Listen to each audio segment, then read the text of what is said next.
मुझे हिंदी में अपना वक्तव्य रखने के लिए यहाँ पर आदेश दिया गया है और मैं सबसे पहले 70 नंबर वार्ड के हमारे माननीय प्रेसिडेंट और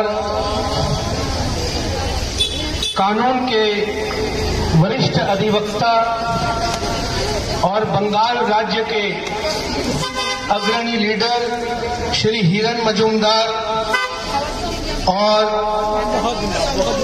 हमारे 70 नंबर वार्ड से चुने गए एमएमआईसी तथा माननीय पौर पिता श्री असीम कुमार बोस और उसके साथ माननीय पार्थो सारथीनाथ, हमारे नेता प्रदीप दा और हमारी बहन केया मित्रा, उसके साथ जितने भी हमारे सहकर्मी कार्यकर्ता और स्थानीय हमारे समर्थक वोटर्स और स्थानीय रिहायशी इलाकों के जो हमारे साथ 365 दिन साथ में रहकर हमें आशीर्वाद और प्रेरणा देते हैं, हम उन सभी का आज सांध्य की इस सभा से जो मेरे वक्तव्य से आरंभ हो रही है तहे दिल से स्वागत करते हैं।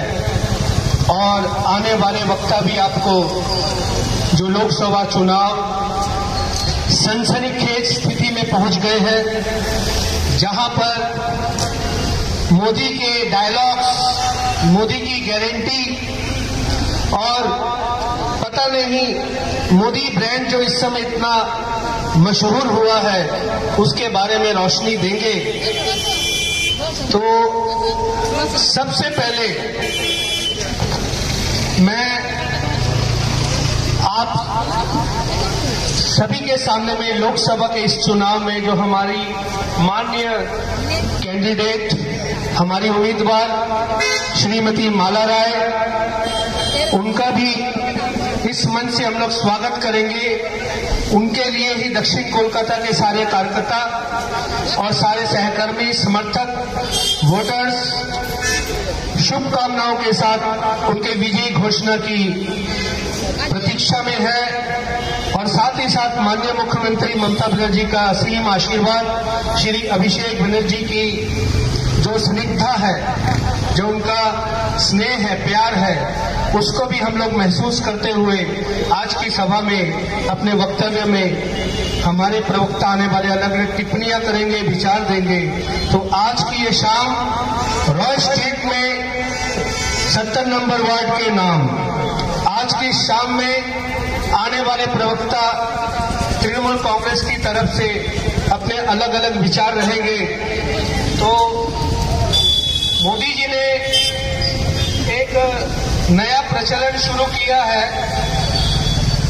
प्रदीप दा यहाँ बैठे हैं। दादा टेलीप्रॉम्प्टर की बक्तृता देते पारबो, क्योंकि मोदी जी टेलीप्रॉम्प्टर से बोलते हैं क्या मैं भी दे सकता हूं? तो एक बार उनको ऑन करने बोल दीजिए ताकि स्क्रिप्ट मेरे कानों में आते रहे और मैं जो है अपनी बक्तृता देता रहूंगा। देश में मोदी जी ने अपने स्टाइल का एक प्रधानमंत्री प्रस्तुत किया है। इससे पहले जितने प्रधानमंत्री आए हैं सब संवैधानिक रूप से कॉन्स्टिट्यूशनल, जैसा कि भारत का संविधान है उस हिसाब से उन्होंने कार्य किया। किसी भी प्रधानमंत्री ने विपक्ष की इतनी बड़ी बेइज्जती नहीं की, विपक्ष को इतना अपमानित नहीं किया जितना माननीय प्रधानमंत्री श्री नरेंद्र मोदी जी ने कहा। हम देख रहे हैं हमारे पौर पिता के पैर में शायद कोई चोट लगी है। हम इस मंच से उनकी इस चोट के लिए शुभकामना देते हैं। आप जल्दी तंदुरुस्त रहिए, क्योंकि चुनाव में आपकी उपस्थिति और आपके द्वारा हम सभी को ताकत और प्रेरणा मिलती है। बाबईदा को उचित आसन दीजिए बैठने के लिए, उनके पांव में चोट लगी है। तो मोदी जी ने एक नई व्यवस्था दी है। पहले कहा था कांग्रेस मुक्त भारत। आप देखिए, ये जब कांग्रेस मुक्त भारत की घोषणा घोषणा की, किसी ने अनुमान लगाया कि कांग्रेस मुक्त भारत के अगेंस्ट में व्यवस्था कौन सी आएगी?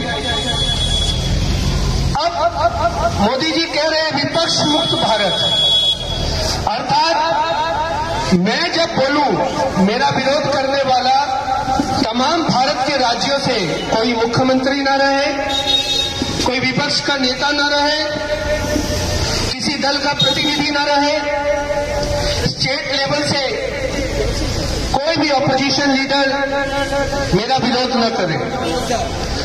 और ऐसे में इस नई व्यवस्था को, इस नई सूचना को कार्यकारी करने के लिए कुछ तो सूचनाएं जनता तक पहुंचानी होगी।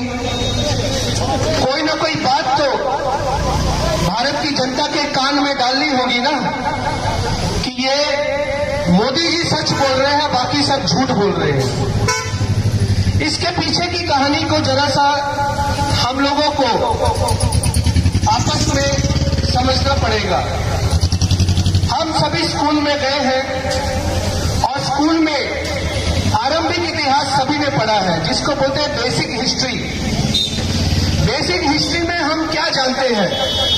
बेसिक हिस्ट्री ये है कि भारत कब आजाद हुआ, उसके बाद बताया जाता है भारत को आजादी किसने दिलाई, और उस आजादी में कई नाम सामने आ जाते हैं जो निर्धारित नाम है, इसके अलावा भी कई नाम है। और इसके बाद देश की आजादी के लिए जिन्होंने कुर्बानियां दी, जो फांसी पर लटके, सम्मान के साथ हम उनको प्रणाम करते हैं। एक पुरानी फिल्म थी शहीद भगत सिंह, जिसमें मनोज कुमार भगत सिंह बने थे, जिसमें ये गीत है सरफरोशी की तमन्ना अब हमारे दिल में है, देखना है कितना जोर बाजुए कातिल में है। उसी फिल्म में एक गीत की पंक्ति ये थी, कोई पंजाब से, कोई गुजरात से, कोई यूपी से है, कोई बंगाल से। अर्थात फिल्मों के गीतों में तब एकता थी। फिल्मों के गीतों के माध्यम से भारत के लिए सभी राज्यों के क्रांतिकारियों का सम्मान है, ये गीतकार लिखकर फिल्मों के माध्यम से सूचना देते थे। और इससे पहले महाकवि नोबेल पुरस्कार विजयी श्री रविन्द्रनाथ ठाकुर जी ने अपनी रचना में, जो राष्ट्रीय रचना बनी, राष्ट्रीय गान बनी, जन गण मन अधिनायक जय है, भारत भाग्य विधाता, पंजाब सिंध गुजरात मराठा द्राविड़ उत्कल बंगा, ये सारी बातें चलती थी। अब मोदी जी ने आने के बाद जब कांग्रेस मुक्त भारत कहा, तो उस संज्ञा को समझना होगा कि कांग्रेस मुक्त का अर्थ है, जब वो कहते थे पिछले 70 सालों से ये हुआ, पिछले 70 सालों से वो हुआ, तो कांग्रेस के कार्यकाल में जितने भी प्रचार के माध्यम थे, चाहे वो शहीदों को सम्मान देने की बात हो, चाहे भारत की आजादी के लिए जिन्होंने संघर्ष किया उनका नाम हो, यहां तक कि उनके किसी प्रवक्ता ने रविन्द्रनाथ ठाकुर का भी अपमान करके कहा कि रविन्द्रनाथ ठाकुर जी की ये जो रचना है जन गण मन अधिनायक जय है, ये जॉर्ज फिफ्थ किंग के लिए रची गई थी। क्योंकि बंगाली भाषा को अगर समझना हो तो बंगाल की जो लिखित रूप में भाषा आती है, जिसको साधु भाषा कहा जाता है, जो करीब करीब संस्कृत का ही एक हिस्सा है, उसे स्टडी करनी पड़ेगी।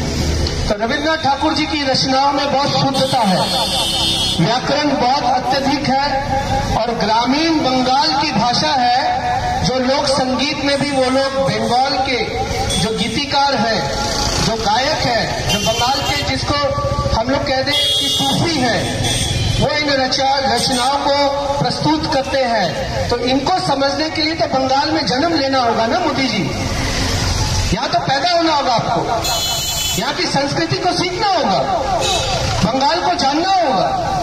अब दिल्ली में बैठकर बंगाल को गाली दे देंगे, इससे बंगाल कोई छोटा नहीं होगा, आपको बंगाल को समझना होगा। बंगाल की रिप्रेजेंटेशन भारत के समस्त राज्यों से सबसे पहले है, खुदीराम बोस से, यहीं से है, यही बिगुल बजा था देश की क्रांति के लिए। इसको आपको समझना होगा। आपकी जितनी भी हिंदू महासभा है, चाहे वो आरएसएस है या कोई भी बाद में पैदा हुई है, यहाँ पर जो शंखनाद हुआ था वो सर्वप्रथम यही हुआ था और यहीं पर विरोध की राजनीति है। चाहे कितना भी बड़ा नेता आ जाए, एक बंगाली साधारण कार्यकर्ता सीना तान के उसके सामने में खड़ा हो जाता है। यहाँ की आंदोलनकारी नीति बंगाल की बहुत पौराणिक है। और एक बात है, जब कांग्रेस मुक्त भारत के साथ, जब कांग्रेस की सारी प्रचार व्यवस्था को इन लोगों ने तोड़ना शुरू किया, तब गलती से एक बात कह दी। वो बात क्या थी? वो सबके लिए सर झुकाने वाली बात है। समस्त भारतीयों के लिए, समस्त शिक्षकों के लिए, समस्त लेखकों के लिए, समस्त कवियों के लिए, समस्त प्रोफेसर के लिए, फैकल्टीज के लिए, यूनिवर्सिटी के लिए, कॉलेज के लिए, स्कूलों के लिए डूब मरने की बात है। जो भारतीय जनता पार्टी, मोदी जी, उनके कार्यकर्ता अक्सर ये बात कहते हैं कि आजादी हमें भीख में मिली। क्या हम मान सकते हैं कि आजादी हमें भीख में मिली? अगर देश आजाद नहीं हुआ तो भीख में देने वाली वो कौन सी व्यवस्था थी जिसका पता सिर्फ भारतीय जनता पार्टी को है? देश के और किसी स्कॉलर को अभी तक नहीं पता चला। राजनीति के अलावा बुद्धिजीवी अलग से भी बंगाल को रिप्रेजेंट करते हैं। ये बंगाल है। अगर आपको सिर्फ राजनीति के मंच पर हमला करना है तो ध्यान रहे, बंगाल में राजनीति के मंच के अलावा भी बंगाल के बुद्धिजीवी अभी जीवित हैं। वो देश की राजनीति के साथ साथ देश की अस्मिता, देश की इज्जत, देश के संग्रामी, देश के क्रांतिकारी, देश के शहीद, उन सबका सम्मान करने के लिए पहरा देते हैं। ये मत सोचिए कि तृणमूल कांग्रेस को निशाना लगाते समय आप देश को निशाना लगा देंगे कि देश की आजादी भीख में मिली है। देश की आजादी आपके लिए भीख में मिली है। क्यों? क्योंकि देश आजादी के बाद ही तो आरएसएस पर बैन लग गया था। जनसंघ जो है भारत के नक्शे से कांग्रेस ने मिटा दिया था, हटा दिया था। उसका कारण यह है कि जब आप देश की राजनीति में विरोध जरूर कीजिए, लेकिन जब देश की संस्कृति को आहत न करें, देश की सभ्यता को आहत न करें, देश के संविधान को आहत न करें और देश के शहीदों का अपमान न करें, ऐसे संगठन, ऐसी संस्थाओं को भारत की केंद्रीय सरकार मान्यता देती है।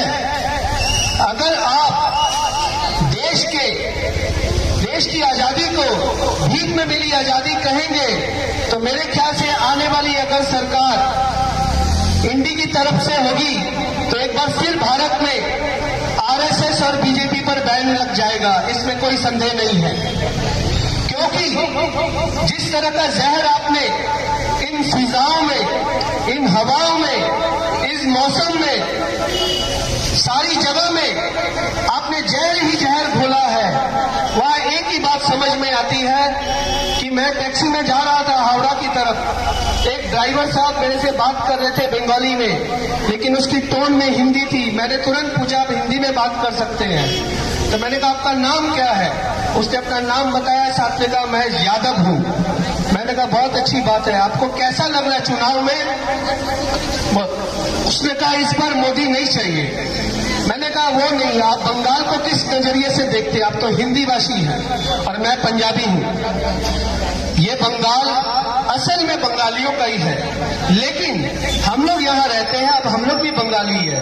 तब उसने एक बात कही, बहुत महत्वपूर्ण बात है, मतलब बंगाली लोग की तरह उदार नीति वाले, दयावान, सहयोगी, अच्छे दोस्त और सपोर्ट करने वाले सारे भारत में कहीं नहीं है। यहाँ पर फुटपाथ पर भी अगर कोई सोता है, उसको इतना जरूर पता होगा कि यहाँ का कोई दादा या यहाँ का कोई नेता वो मेरी निगरानी जरूर करता होगा। और कहा मैं यादव हूं, और गर्व के साथ कहता हूं बंगाल में कलकत्ते में एक जादवपुर इलाका भी है, तो जादवपुर के नाम से है। तब मैं हंस दिया, मैंने मुस्कुराहट जाहिर की, और फिर मैंने उससे पूछा देश की आजादी भीख में मिली है, आप क्या कहेंगे? तब उसने एक ही बात कही कि चड्डी पहनकर अपने ही इलाके में अपने ही साथियों के साथ युद्ध अभ्यास करने वाले जो कभी बॉर्डर तक नहीं गए, जिन्होंने किसी शहीद को कंधा नहीं दिया, जिन्होंने किसी शहीद के लिए आंसू नहीं बहाए, जिसने किसी सैनिक की शहादत के लिए देश में कभी कोई शोक दिवस नहीं मनाया, वो तो कहेंगे ना कि देश की आजादी भीख में मिली है। एक दृष्टांत आपके साथ मैं सामने में रखना चाहता हूं, और हमारे जो सबसे बड़े प्रवक्ता है इस मंच पर, धीरंधर बाबाईदा, आज इस सब्जेक्ट पर आपके सामने में जरूर बोले। मैं आग्रह करूंगा, देश के लिए बहुत जरूरी है, देश के नौजवानों के लिए बहुत जरूरी है। मोदी जी ने देश के नौजवानों का फ्यूचर जो नष्ट कर दिया है, डैमेज कर दिया है, और भारतीय सेना का जो अपमान किया है, उसके लिए जरूरी है ये सब्जेक्ट आज की सभा में नौजवानों के सम्मान में और सेना के सम्मान में इस मंच से उठाया जाना चाहिए। 14 जून 2022 को मोदी जी ने एक नई योजना इंडियन आर्मी फोर्स में नौजवानों को रिक्रूट करने के लिए, उनकी नियुक्ति के लिए घोषणा की, और उसने कहा कि नौजवानों को मैं नौकरियां देता हूं और 2 लाख नौकरियों की घोषणा मैं करता हूं कि ये जो अग्निवीर नाम से योजना है इसमें आप भर्ती होंगे। प्यारे दोस्तों, राजौरी पुंछ कश्मीर में बॉर्डर इलाका है।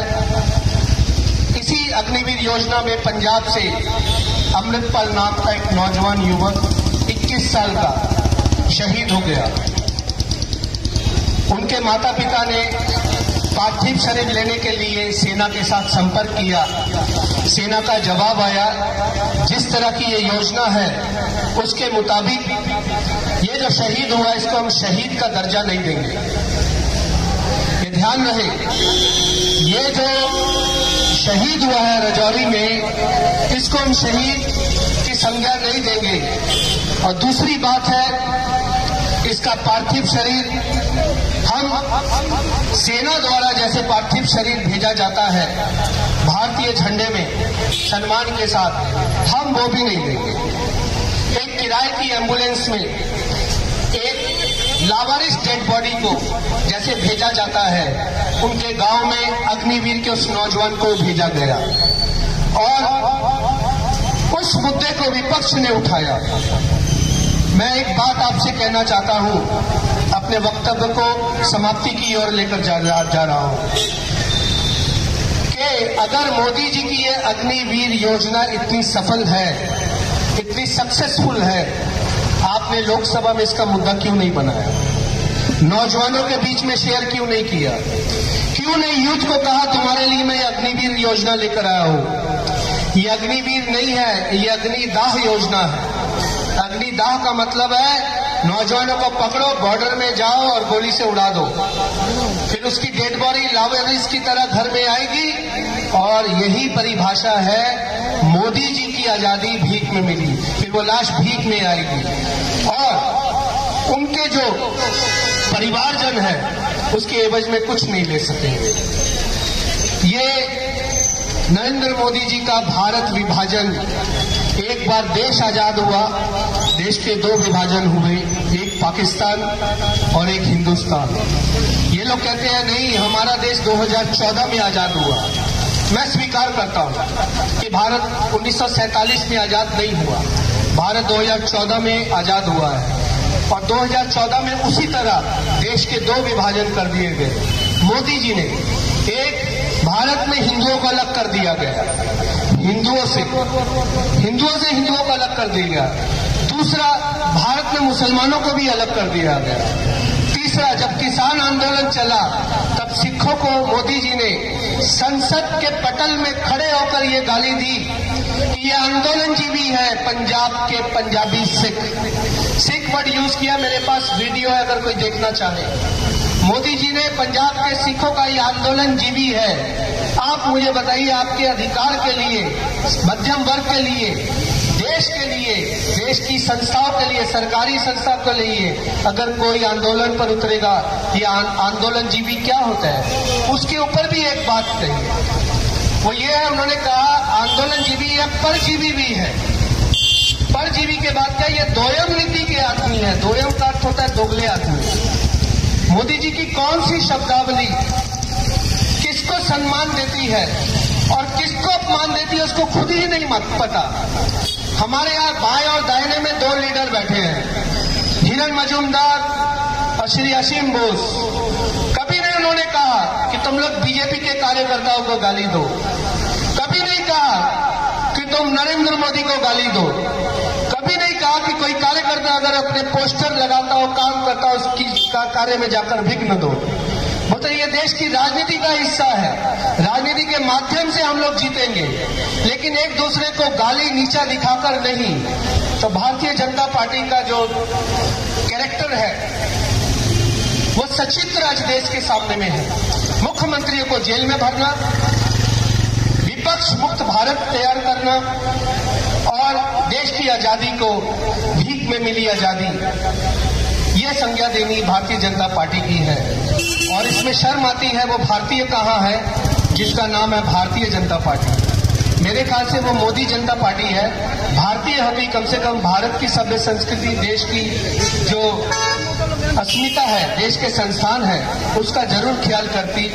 मैं इसी के साथ अपना वक्तव्य समाप्त करता हूं और मैं आगे निवेदन करूंगा कि आने वाले प्रवक्ता आपको इसी तरह बड़ी जिम्मेदारियों के साथ भारतीय जनता पार्टी के खोखले विचार और जो मोदी नाम की जो झूठी गारंटी है उसका पर्दाफाश करेंगे और देश की माननीय मुख्यमंत्री ममता बनर्जी, श्री अभिषेक बनर्जी की लीडरशिप के अंतर्गत हमारे लोकसभा दक्षिण कोलकाता की उम्मीदवार माननीय माला राय जी की जीत निश्चित करने के लिए आपके माध्यम में और आपके बीच में जो अपनी शब्दों की प्रार्थना है वो रखेंगे। और इसी के साथ मैं अपना वक्तव्य यही समाप्त करता हूं। तृणमूल कांग्रेस जिंदाबाद, ममता बनर्जी जिंदाबाद, श्री अभिषेक बनर्जी जिंदाबाद, माला राय जिंदाबाद, हमारे स्थानीय लीडर श्री अश्विन कुमार बोस जिंदाबाद, श्री हिरण मजूमदार जिंदाबाद और जिंदाबाद आप सब, जिंदाबाद आप सब हमारे पड़ोसी, जिंदाबाद आप सारे वोटर्स, जिंदाबाद आप जिनके चलते हम लोग 365 दिन आपके बीच में कार्य करते हैं।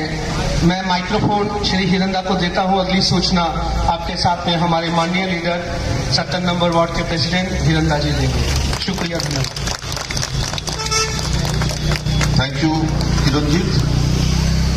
আমাদের সভায় আজকে প্রথম বক্তা, সময় অল্প, আজকে একটু দুর্যোগের জন্য সভা শুরু করতেও একটু দেরি হয়ে গেছে। আমরা খুব সংক্ষিপ্তভাবে আমাদের বিভিন্ন বক্তারা তাদের বক্তব্য তুলে ধরবেন। আমি এরপরে সৌরভ ব্যানার্জিকে অনুরোধ করব তার বক্তব্য রাখার জন্য।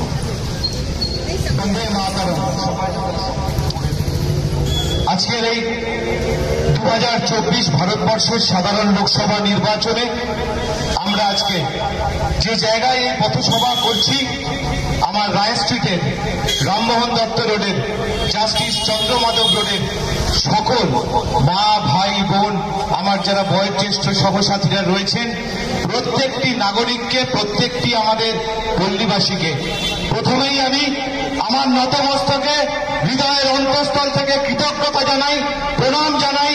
কারণ আপনারা হচ্ছেন সেই নাগরিক 70 নম্বর ওয়ার্ডের যারা আমাদের দাবি শুনে, আমাদের আবদার শুনে, আমাদের প্রার্থনা শুনে, আমাদের বিগত 2 বছর আগে আমাদের কথা শুনে আপনার পাড়ার ছেলে, আপনার ঘরের ছেলে অসীম কুমার বসু বাবাইদাকে আরো একবার আমাদের এলাকায় কাউন্সিলর করে মনোনীত করে নির্বাচিত করে আপনাদের কাজ করার সুযোগ করে দিয়েছেন, আপনাদের সেবা করার সুযোগ করে দিয়েছেন। আমরা 2 বছর আগে ঠিক এই জায়গায় দাঁড়িয়ে রায় স্ট্রিটের মোড়ে আপনাদের কাছে ভোট প্রার্থনা করেছিলাম, আশীর্বাদ প্রার্থনা করেছিলাম। আমি কৃতজ্ঞতা জানাই আপনাদের, আমি প্রণাম জানাই আপনাদের। তারপর আমি আমাদের সামনে যে সকল আমার তৃণমূল কংগ্রেসের সহসাথী, সহযোদ্ধা, সতীর্থরা রয়েছেন, আমাদের দীর্ঘদিনের নেতৃত্বরা রয়েছেন, প্রত্যেককে আমি কৃতজ্ঞতা জানাই, প্রণাম জানাই। কারণ আপনারা হচ্ছেন তৃণমূল কংগ্রেসের সেই তৃণ যা দীর্ঘ লড়াই, সংগ্রাম, আন্দোলনের মধ্যে দিয়ে আজকে আর তৃণ নয়, এমন একটি মহিরুহে পরিণত হয়েছেন যা সারা বাংলার 11 কোটি মানুষকে তার শান্ত এবং শীতল ছায়ায় উন্নয়ন এবং অগ্রগতির জোয়ারে ভাসিয়ে নিয়ে চলেছে। প্রণাম জানাই আপনাদের।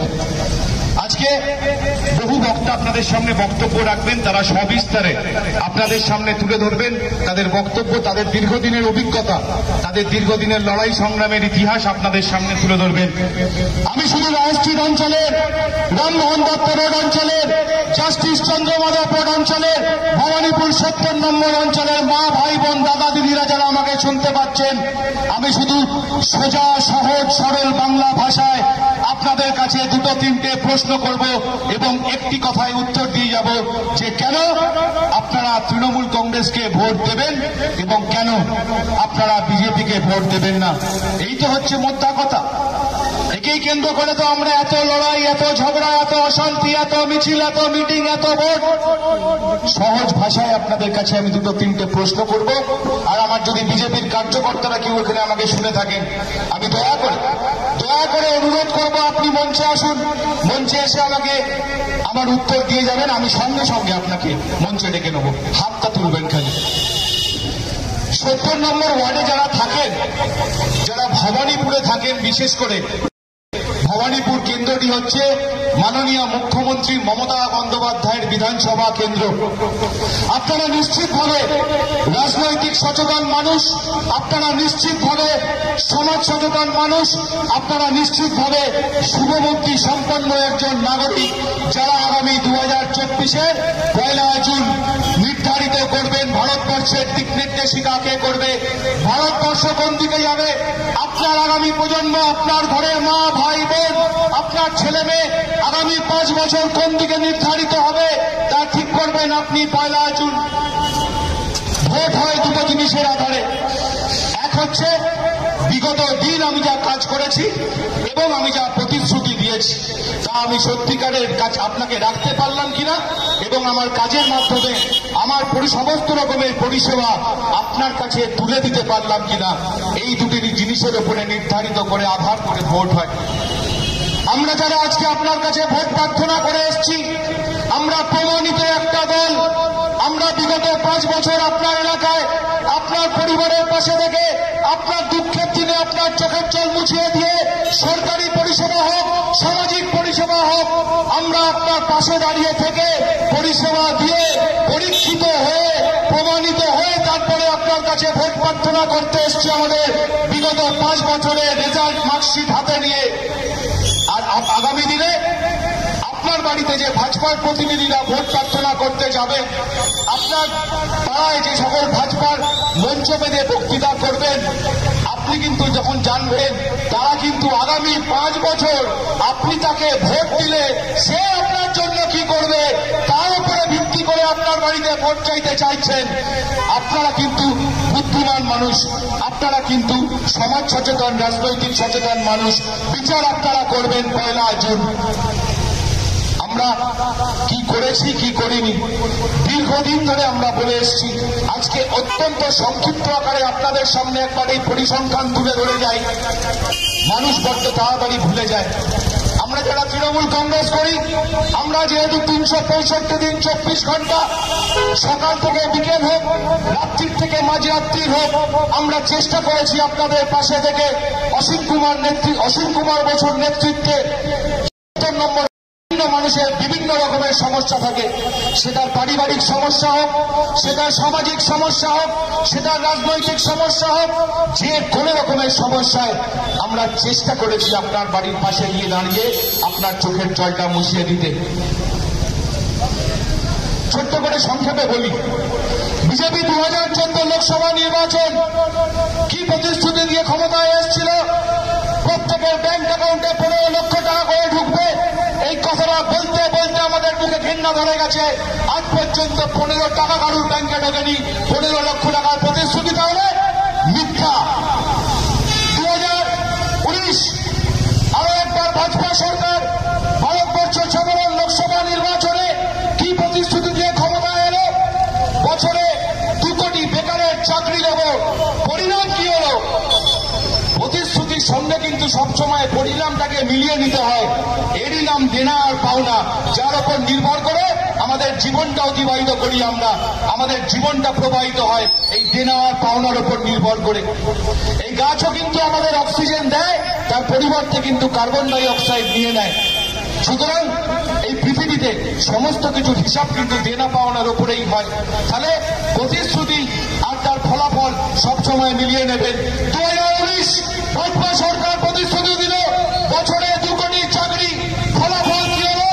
স্বাধীনতা পরবর্তী সময় ভারতবর্ষের বুকে রেকর্ড বেকারত্ব আজ পর্যন্ত যা কোনো রাজনৈতিক দল করে যেতে পারেনি, যা কোনো সরকার করে যেতে পারেনি, যা কোনো প্রধানমন্ত্রী করে যেতে পারেনি। বললো ভারতবর্ষের জিডিপি আমরা বাড়াবো, গ্রস ডোমেস্টিক প্রোডাকশন, যা হচ্ছে একটি দেশের, একটি রাজ্যের, একটি শহরের উন্নয়নের সূচক হিসেবে ধরা হয়।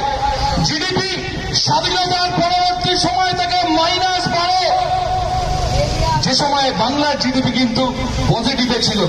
এটা আপনাদের মাথায় রাখতে হবে। দ্বিতীয় প্রতিশ্রুতি তাহলে কি হলো? মিথ্যা। তৃতীয় প্রতিশ্রুতি দিয়ে কি হলো? নিত্য প্রয়োজনীয় দ্রব্যমূল্যের দাম কমাবো। এ নিয়ে যত কম কথা আমরা তৃণমূল কংগ্রেসের পক্ষ থেকে বলবো, আমাদের তত ভোট বাড়বে এই বিশ্বাস আমাদের আছে।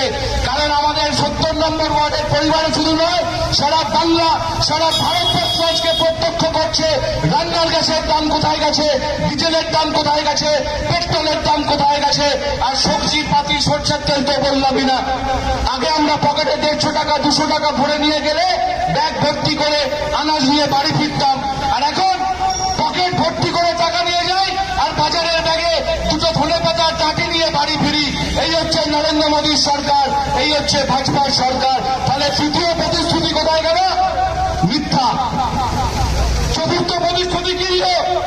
চতুর্থ প্রতিশ্রুতি দিলে আমরা দরিদ্র লোকের সরকার, আমরা মেহনতি মানুষের সরকার, আমরা শ্রমজীবী মানুষের সরকার। তাহলে ভারতবর্ষের বুকে ভাজপা সরকারকে আপনি প্রশ্ন করবেন না?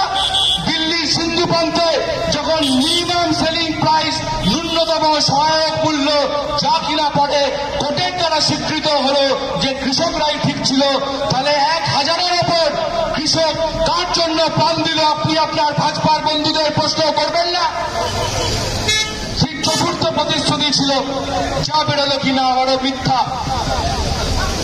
তৃণমূল কংগ্রেস কি প্রতিশ্রুতি দিয়েছে, কি রাখতে পেরেছে? আপনারা নিজেরা বিচার করে 1 জুন আগামী লোকসভা নির্বাচনে ভোট প্রদান করতে যাবেন। ভাজপা বলল, পঞ্চম প্রতিশ্রুতি কে দিল? 2019 নির্বাচনে আসার আগে আমরা ভারতবর্ষে যারা নিম্ন মধ্যবিত্ত মানুষ রয়েছে তাদের প্রত্যেকের ব্যাংক অ্যাকাউন্টে 15 লক্ষ টাকা করে দেব বলে জনধন যোজনা, মনে আছে না সবার? জনধন যোজনায় টাকা দেব বলে প্রত্যেকটা মা বড়দেরকে দিয়ে অ্যাকাউন্ট খোলানো হলো। প্রত্যেকটা মা বড়দের দিয়ে অ্যাকাউন্ট খোলানো হলো জনধন যোজনায়। তারপরে কি করবে জানেন? তারপরে টাকা তো ঢুকলোই না, সেটা ছেড়ে দিন, সে আমরা দীর্ঘদিন ধরে বলেছি। কিন্তু এবার ওই ব্যাংকের অ্যাকাউন্টে আপনি ন্যূনতম ব্যালেন্সটা বজায় রাখতে পারলেন না বলে তার উপরে টাকা কাটা শুরু হলো। এই কোর্টে করে আজ অব্দি জেনে রাখুন 19,832 টাকা শুধুমাত্র আপনি আপনার ব্যাংকে ন্যূনতম ব্যালেন্স রাখতে পারেননি বলে ভাজপার সরকারের নিয়েছে। তারপরে দ্বিতীয় কি শুরু হলো জুমলা? বলছে আপনি এটিএম মেশিন থেকে এটিএম দিয়ে টাকা তুললে একটা নির্ধারিত সময়ের পরে এবারে টাকা দিতে হবে। 8,432 কোটি টাকা এই লাস্ট 5 বছরে ভাজপা সরকার শুধুমাত্র এটিএম এর নন ব্যালেন্সের জন্য কেটে আপনার থেকে নিয়ে নিজের ভাড়ার ভরেছি। এই হচ্ছে বিজেপি বন্ধুরা। বিচার আপনারা করবেন। আজকে আমি শুধু তথ্যগুলো তুলে দিয়ে যাচ্ছি আপনাদের সামনে। আপনাদের হয়তো মনে আছে এই রায় স্ট্রিটের মোড়ে দাঁড়িয়ে আমি বলেছিলাম NLEM, তখন অনেকে বুঝতে পারেননি NLEM কি। এখানে তো অনেক শিক্ষিত ভাজপার নেতৃত্বরা নাকি রয়েছেন। NLEM কি? NLEM হচ্ছে national list of emergency medicine. মানেটা কি?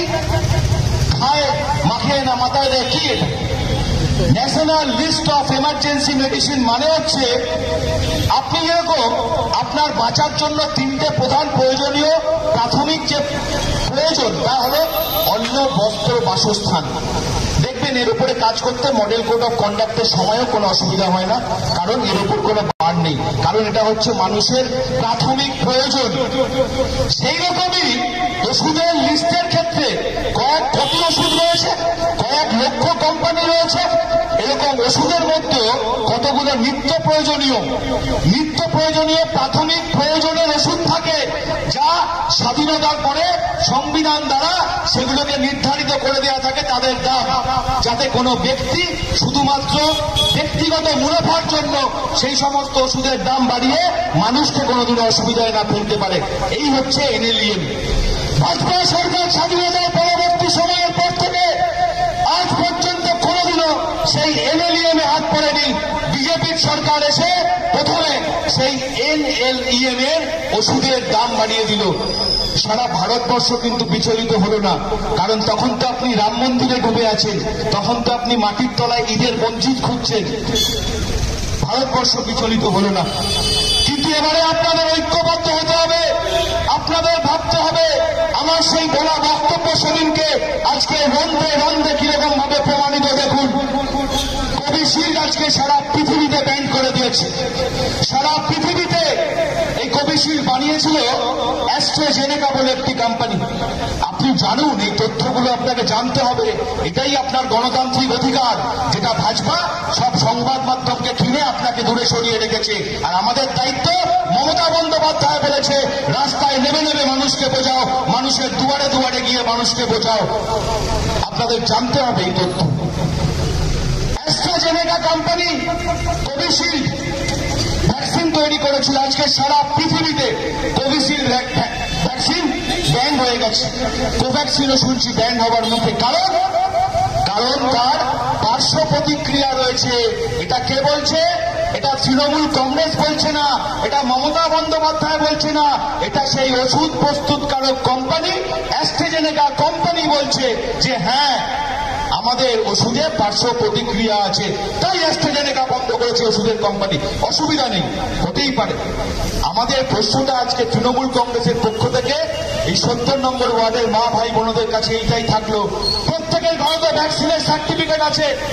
কোভিশিল্ড ব্যান্ড হতে পারে, তাহলে নরেন্দ্র মোদী আপনার ফটোটা কেন কোভিশিল্ডের সার্টিফিকেট থেকে উঠে গেল? আগামী 1 জুন এর জবাব আপনাকে দিতে হবে ভোট বাক্সে। এতগুলো লোকের প্রাণ নিয়ে ঝিলিমিলি খেলা, সারা ভারতবর্ষ আজকে বিচলিত। এতগুলো লোকের তথ্য নিয়ে ঝিলিমিলি খেলা, এতগুলো লোকের জীবন নিয়ে ঝিলিমিলি খেলা। অবশ্য আপনি যে মানুষের জীবনের দাম দেন না, পুলওয়ামা থেকে আমরা তা প্রমাণিত, হাথরাস থেকে তা প্রমাণিত, উন্নাও থেকে তা প্রমাণিত তো হবেই।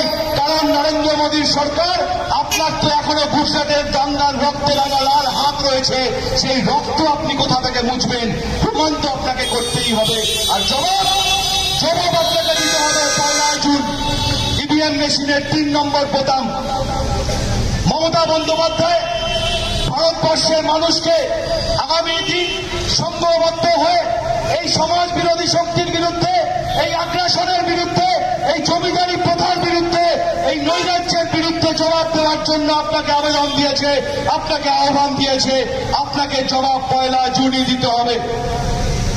আর একটাই জিনিস বেঁচে থাকে বিজেপির ভোট দেওয়ার জন্য, তা হল ধর্ম।